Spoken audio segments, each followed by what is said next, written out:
ఏపీలో మరో బడా స్కామ్ ను బయట పెట్టేందుకు కూటమి ప్రభుత్వం పావులు కదుపుతోందా? వైసీపీ హయాంలో భారీ లిక్కర్ స్కామ్ జరిగిందా? అది ఢిల్లీ లిక్కర్ స్కామ్ కంటే 100 రెట్లు పెద్దదా? పార్లమెంటు సాక్షిగా టీడీపీ ఎంపీ కృష్ణదేవరాయలు చేసిన కామెంట్స్ పై వైసీపీ కౌంటర్ అటాక్ కు దిగనుందా? జగన్ హయాంలో వేల కోట్ల లిక్కర్ స్కామ్ జరిగినా ఎందుకు కూటమి ప్రభుత్వం సీరియస్ గా తీసుకోలేదు? నామమాత్రపు సిఐడి విచారణకు ఆదేశించి ఏపీ సర్కార్ గమ్మునుండిపోవడానికి కారణాలేంటి?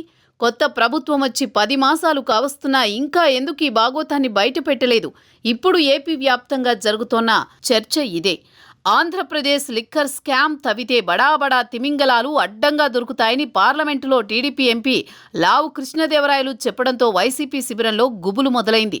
లిక్కర్ స్కామ్ చాలా పకడ్బందీగా చేశారని, సొమ్మును చాలా చోట్లకు తరలించారనే వాదన వినిపిస్తోంది. మనీ లాండరింగ్లో అపార అనుభవం ఉన్న జగన్ అండ్ కో తమకు అనువైన అన్ని రకాల పద్ధతుల్ని పాటించారని టీడీపీ అంటోంది. ఇప్పుడు ఆ స్కామ్ బయటకు పూర్తిగా రావాలంటే కేంద్ర దర్యాప్తు సంస్థలు సిద్ధం కావాలని నర్మగర్భంగా పార్లమెంట్లో కృష్ణదేవరాయలు చెప్పుకొచ్చారు. ఈ మధ్య తమిళనాడులో అర్జెంటుగా సోదాలు చేసి 1000 కోట్ల స్కామ్ అని ప్రకటించిన ఈడీ ఏపీలో అంతకంటే పెద్ద స్కామ్ జరిగినా ఎందుకు అంటీ ముట్టనట్టు వ్యవహరిస్తుందో అర్థం కావడం లేదనేది టీడీపీ నేతల వాదన. నిజానికి పార్లమెంటులో ఎంపీ కృష్ణదేవరాయలు చాలా క్లియర్గా ఈ స్కామ్ గురించి వివరించే ప్రయత్నం చేశారు. గత 5 ఏళ్లలో ఏపీలో మద్యం వ్యాపారం 99,000 కోట్ల మేర సాగిందని, అందులో 18,000 కోట్లు అక్రమ లావాదేవీల రూపంలో ఖర్చయిపోయాయని ఆయన చెప్పుకొచ్చారు. ఈ అంశంపై సమగ్ర దర్యాప్తు జరిపి బాధ్యులపై కఠిన చర్యలు తీసుకోవాలని ఆయన డిమాండ్ చేశారు.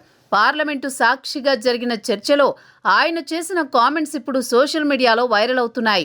ఈ సందర్భంగా లావు శ్రీకృష్ణదేవరాయలు ప్రముఖ తెలుగు సినిమాల గురించి ప్రస్తావించడం, బాహుబలి, త్రిబుల్ ఆర్, పుష్ప వంటి సినిమాలు 1700 కోట్ల నుంచి 2000 కోట్ల వరకు వసూళ్లు సాధించాయని, కానీ ఏపీలో మద్యం వ్యాపారం ద్వారా వచ్చిన కలెక్షన్లు వాటిని మించిపోయాయని ఎంపీ చెప్పడం కొసమెరుపు. మద్యం వ్యాపారాన్ని కూడా ఒక పెద్ద బడ్జెట్ సినిమాను నిర్మించినట్లే జగన్ సర్కార్ ప్లాన్ చేసి మరీ అమలు చేశారంటూ యువ ఎంపీ సెటైర్లు వేశారు. అంతేకాదు మద్యం విక్రయాల్లో కేవలం 615 కోట్లు మాత్రమే డిజిటల్ లావాదేవీల ద్వారా జరిగాయని, మిగిలినవి నగదు లావాదేవీల ద్వారా జరిగాయని లావు వివరించారు.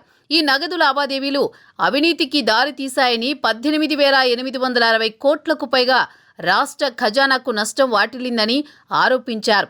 జగన్ బంధువైన ఎన్ సునీల్ రెడ్డి ద్వారా 2,000 కోట్లు దుబాయ్కు తరలిపోయాయని, ఒక ఇన్ఫ్రాస్ట్రక్చర్ కంపెనీ పేరుతో ఇది జరిగిందని ఆయన సరికొత్త వాదనకు తెరతీశారు. గత ప్రభుత్వం ఎన్నికల సమయంలో మద్య నిషేధాన్ని అమలు చేస్తామని హామీ ఇచ్చినా అధికారంలోకి వచ్చిన తర్వాత మద్యం అమ్మకాలను బాగా పెంచిందని, ప్రజలకు తాగలేనంత ఎక్కువ ధరలకు మద్యం విక్రయించారంటూ లావు వెటకారం చేశారు. అంతేకాదు అంతర్జాతీయ బ్రాండ్లను, నాణ్యమైన మద్యాన్ని తొలగించి కొత్త కంపెనీలను, జే బ్రాండ్లను ప్రవేశపెట్టారని ఆయన అన్నారు. రాష్ట్రంలో జగన్ అండ్ కో 22 డిస్టిలరీలను స్వాధీనం చేసుకోవడంతో పాటు 26 కొత్త కంపెనీలు కూడా ప్రారంభించారంటూ కృష్ణదేవరాయలు బాంబు పేల్చారు.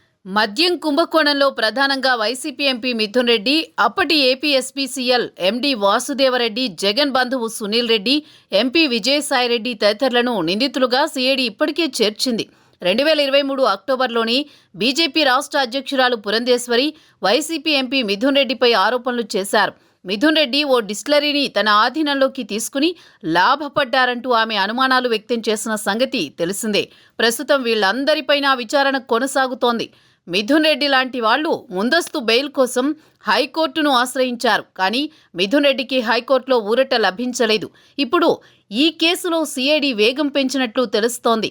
అదే జరిగితే మిథున్ రెడ్డి లాంటి వాళ్లకు త్వరలోనే నోటీసులు ఇచ్చి అరెస్టు చేసే అవకాశం కనిపిస్తోంది. వైసీపీలో కీలకంగా ఉన్న మిథున్ రెడ్డి లాంటి నేతలు అరెస్ట్ అయితే ఆ పార్టీకి పెద్ద దెబ్బే తగలొచ్చు. అంతేకాదు మాజీ సీఎం జగన్కి కూడా కొత్త చిక్కులు వచ్చే అవకాశం లేకపోలేదు. అంటే వైసీపీ నేతలకు ఇన్ ఫ్రంట్ క్రొకొడైల్ ఫెస్టివల్ తప్పదన్నమాట.